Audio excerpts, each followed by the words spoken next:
I'm Barbie and I am back. What the heck? And today I have a super exciting video for you guys. So I'm going to be starting a new series on my channel and it's going to be called Abandoned Disney Parks. I am super obsessed with like looking up abandoned Disney parks and like looking on like YouTube at all, like the people that have like gone there and like what they've seen there, because it's kind of creepy but kind of cool at the same time.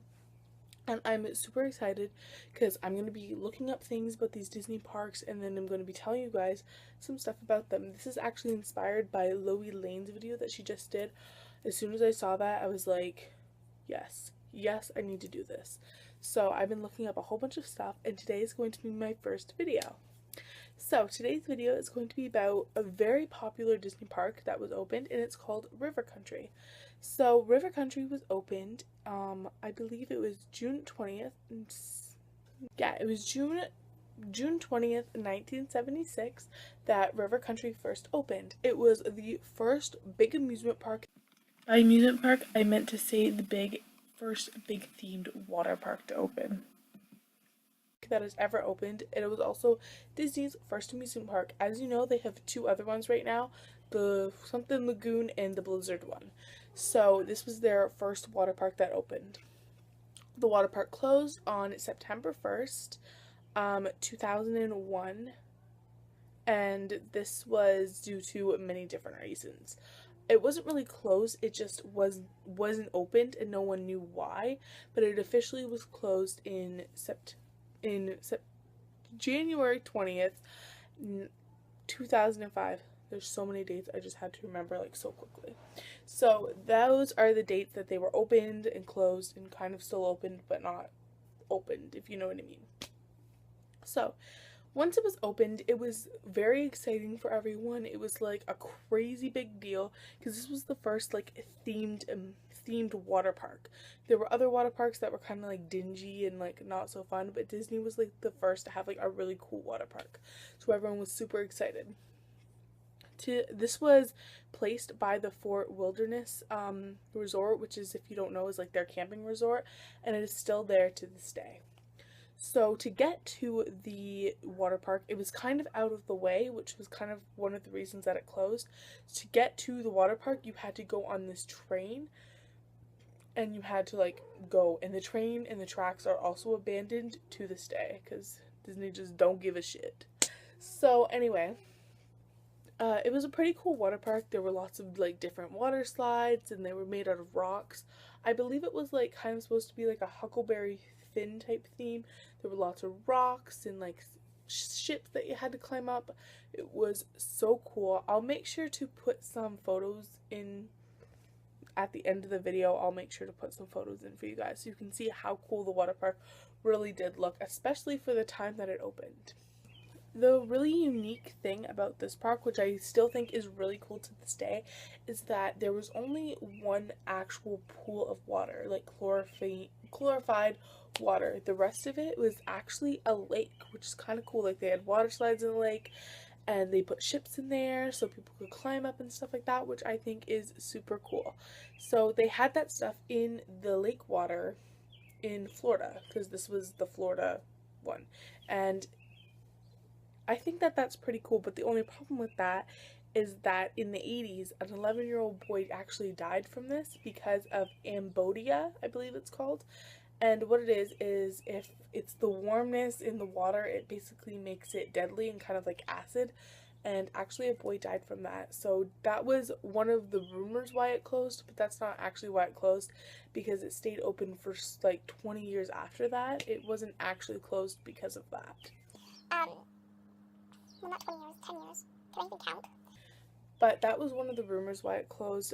But the reason that it didn't close is because that was only one instant out of all the people that basically went there.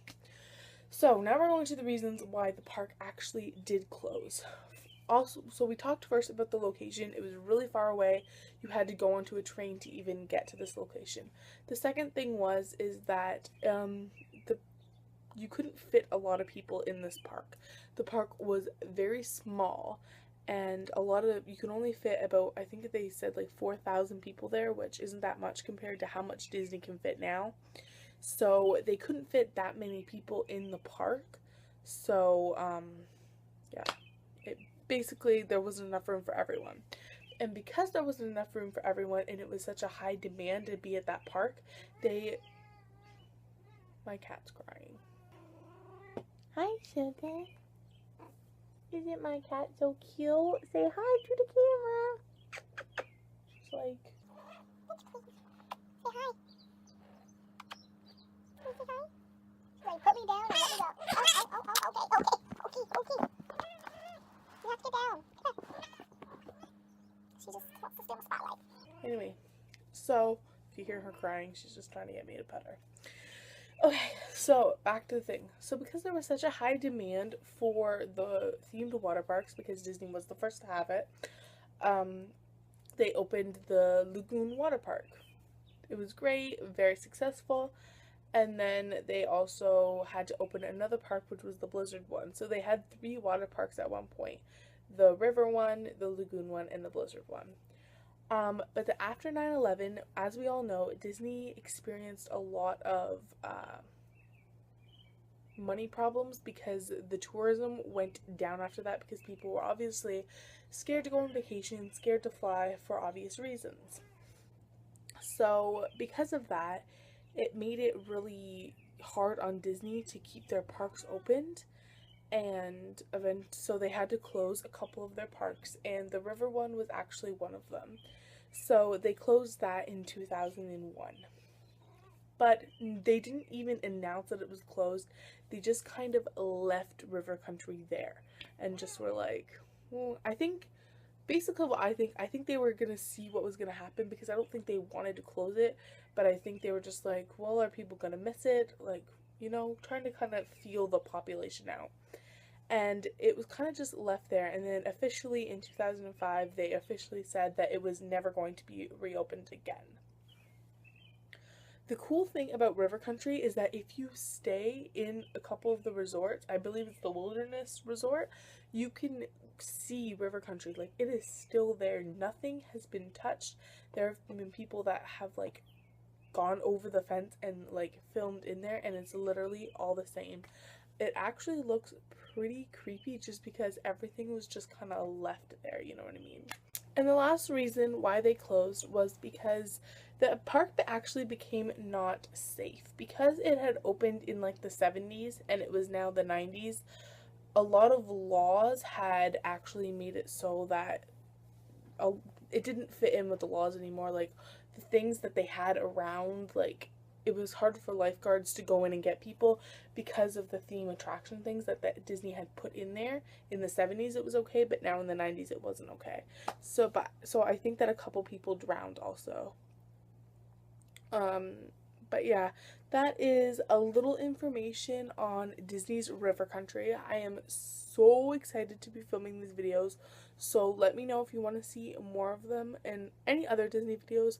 I am obsessed. Actually, I have to tell you guys the story time of how I was convinced I was going to be a Disney princess. Convinced. But that's all the videos for today. I'm going to be making sure to upload more. I don't know what it is. I'm having problems with my uploading, but I'll try to be more regular now, guys. And at the end of this video, I'll give you guys some pictures of River Country just so you guys can see what it looks like. Thank you guys so much for watching, and make sure to subscribe so you can see more of these videos, and go check out my other videos. Love you guys so much. Bye, guys.